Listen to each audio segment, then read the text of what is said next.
Hi friends, இன்றைக்கி நம்ம ரொம்ப டேஸ்டியான கருவாட்டு தொக்கு எப்படி பண்ணுறதுன்னு தாங்க பார்க்க போகிறோம். இது நிஜமாவே ரொம்ப டேஸ்ட்டாக இருக்குங்க. நீங்கள் கண்டிப்பாக நான் செய்கிற மாதிரி ஒரே ஒரு முறை நீங்கள் செஞ்சு பாருங்கள். இது உங்களுக்குமே ரொம்ப பிடிக்கும், உங்கள் வீட்டில் இருக்கிறவங்களுக்குமே இந்த டேஸ்ட்டு ரொம்ப பிடிக்குங்க. ஏன்னா இது உண்மையிலேயே ரொம்ப நல்லா இருக்குங்க. இதுக்கு இன்க்ரீடியன்ஸுமே ரொம்ப நிறைய கிடையாதுங்க. ஒரு 4 இன்க்ரீடியன்ஸ் தாங்க. வாங்க இன்க்ரீடியன்ஸ் பார்த்துடலாம். இன்றைக்கி வந்து நான் கொஞ்சம் வாழை கருவாடு எடுத்திருக்கேங்க. நீங்கள் வாழை கருவாடில் செய்யலாம், நெத்திலி மீன் கருவாடில் செய்யலாம், இல்லை துண்டு கருவாடு பீஸாக இருக்கும் பார்த்தீங்களா, நெய் மீன் கருவாடுன்னு சொல்லுவாங்க பார்த்தீங்களா, அதில் கூட நீங்கள் செய்யலாம். அது இன்னும் ரொம்ப டேஸ்ட்டாக இருக்கும். எனக்கு இந்த கருவாடு தான் இன்றைக்கி கிடச்சிச்சு, அதனால் அதில் செய்கிறேங்க. இப்போ ஒரு 100 கிராம் சின்ன வெங்காயத்தை நான் கட் பண்ணி எடுத்து வச்சுருக்கேன். ஒரு 3-4 பச்சை மிளகாய் எடுத்து வச்சுருக்கேன். கொஞ்சம் காரம் ஜாஸ்தியாகவே வச்சா ரொம்ப நல்லாயிருக்குங்க. சின்ன வெங்காயத்தில் செய்யுங்க, அப்போ ரொம்ப நல்லாயிருக்கும். இல்லைனா பெரிய வெங்காயத்தில் செய்யுங்க. நான் வந்து இன்றைக்கி ஜீரகத்தை வந்து மிக்சியில் போட்டு பவுட்ரு பண்ணி எடுத்து வச்சுருக்கேங்க. நீங்கள் கடையில் வாங்கின ஜீரக பவுட்ரு கூட யூஸ் பண்ணலாம். பட் நம்மளே இந்த மாதிரி அரைச்சி யூஸ் பண்ணால் ரொம்ப நல்லாயிருக்கும். இதுக்கு நம்ம ஜீரகத்தூளும் மஞ்சத்தூள் மட்டும்தாங்க யூஸ் பண்ண போகிறோம்.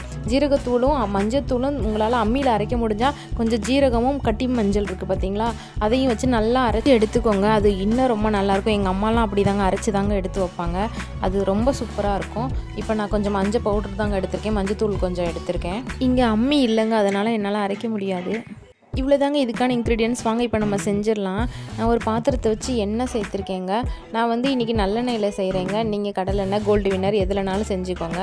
இப்போ நம்ம அந்த எதுவுமே கடுகு எதுவுமே சேர்க்க வேண்டாங்க. அப்படியே வெங்காயம் பச்சை மிளகாய் நம்ம அப்படியே ஆட் பண்ணிடலாம்.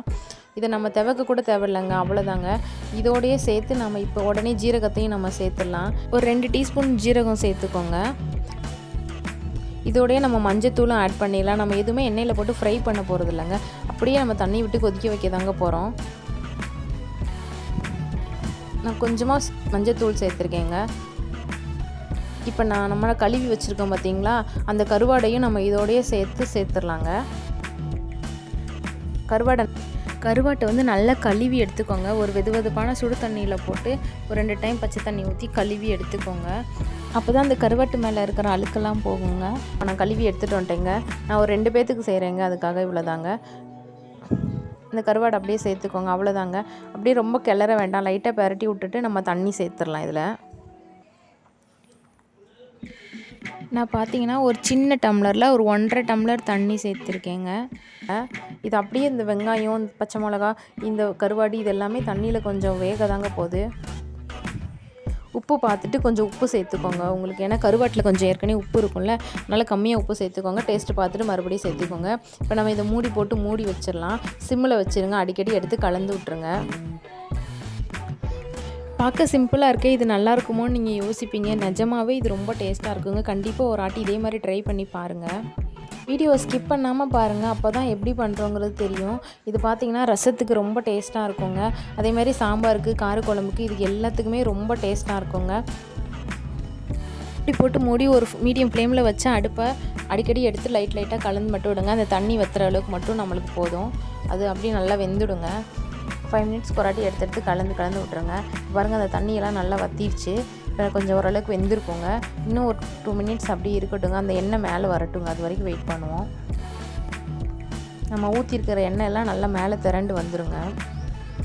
இது சாப்பாட்டோட போட்டு அப்படியே பிசைஞ்சு கூட சாப்பிட்லாங்க. நிஜமாவே ரொம்ப நல்லாயிருக்கும். எனக்கு உப்பு கொஞ்சம் பத்தலை, நான் கொஞ்சமாக உப்பு சேர்த்துக்கிறேன்.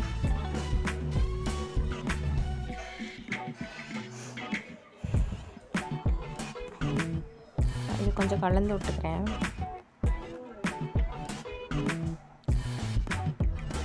பாருங்கள், நம்ம ஊற்றின எண்ணெயெல்லாம் அப்படியே திரண்டு மேலே வருது.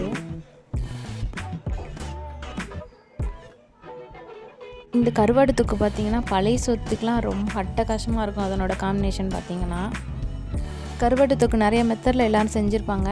இந்த மெத்தடில் கண்டிப்பாக ஒரு முறை நீங்கள் ட்ரை பண்ணி பாருங்கள். ட்ரை பண்ணி பார்த்துட்டு உங்களுக்கு பிடிச்சிருந்துச்சுன்னா நீங்கள் எனக்கு கமெண்ட் பண்ணுங்கள் ஃப்ரெண்ட்ஸ். ஓகே ஃப்ரெண்ட்ஸ், பாருங்கள், அவ்வளோதான், நம்மளோட டேஸ்டியான கருவாடு தொக்கு ரெடி ஆயிடுச்சு. பார்க்கவே சூப்பராக இருக்குல்ல, சாப்பிட்றதுக்குமே ரொம்ப நல்லா இருக்குங்க. கண்டிப்பாக ட்ரை பண்ணுங்கள். ஓகே ஃப்ரெண்ட்ஸ், இந்த வீடியோ உங்களுக்கு பிடிச்சிருந்துச்சுன்னா ஒரு லைக் பண்ணுங்கள் ஃப்ரெண்ட்ஸ், ஷேர் பண்ணுங்கள். ப்ளீஸ் என்னோடய சேனலை சப்ஸ்கிரைப் பண்ணி வச்சுக்கோங்க ஃப்ரெண்ட்ஸ். அப்போ நான் உங்களுக்கு வீடியோ போட்டால் உங்களுக்கு நோட்டிஃபிகேஷன் வரும். எனக்கும் ரொம்ப யூஸ்ஃபுல்லாக இருக்கும். தேங்க்யூ.